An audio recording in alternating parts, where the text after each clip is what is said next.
Cookie গায়ন বাগাবানের সময় তো আমার বয়স কম ছিল। তখন উনি আমায় বলেছিলেন যে, "দেখো, গানটা আমি খুব ভালোবাসি এবং সঙ্গীতটা আমার প্রিয় বলেই আমি মানে ছোট বয়স থেকেই যত পকেট মানি যা কিছু আমি পেতাম, সে দিয়ে আমি রেকর্ড কিনতাম। বিলিতি গানের রেকর্ড, এবং এইগুলো কিনে আমি সঙ্গীত সম্পর্কে একটা আমার ধারণা হয়েছিল, এবং তাতে আমি সঙ্গীতকে ভালোবেসেছিলাম।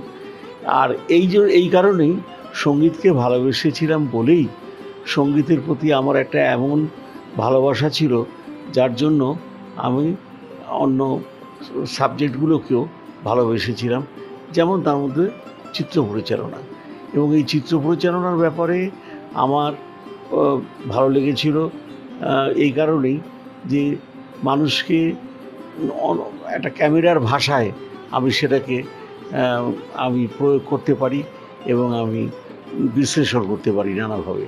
কাজেই এই সঙ্গীত আমার কাছে প্রিয় বলেই চলচ্চিত্র আমার কাছে প্রিয় হয়েছিল। আর এই জন্যই সঙ্গীতের ভেতর দিয়েই আমি চলচ্চিত্রকে খুঁজে পেয়েছি। সত্যজিৎ রায়ের সঙ্গে কাজ করে আমার খুবই ভালো লেগেছে।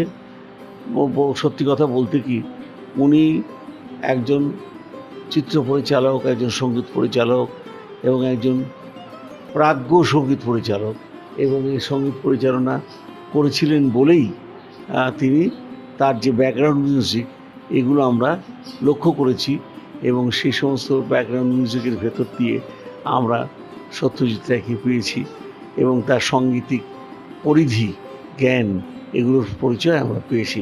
এবং চলচ্চিত্রে সঙ্গীতের প্রয়োগে যে বৈশিষ্ট্য কতটা তার ছিল, সেটারও আমরা প্রমাণ পেয়েছি।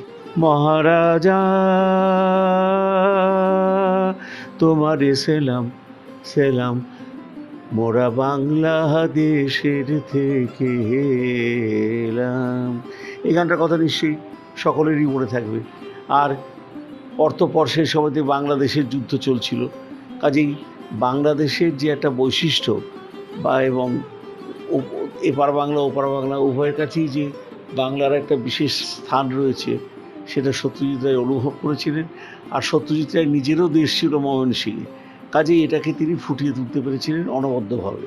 দেখো রে নয়ন মেলে জগতের বাহার, দিনের আলোয় কাটে অন্ধকার। এই সমস্ত গান কোনোদিন পুরনো হবে না।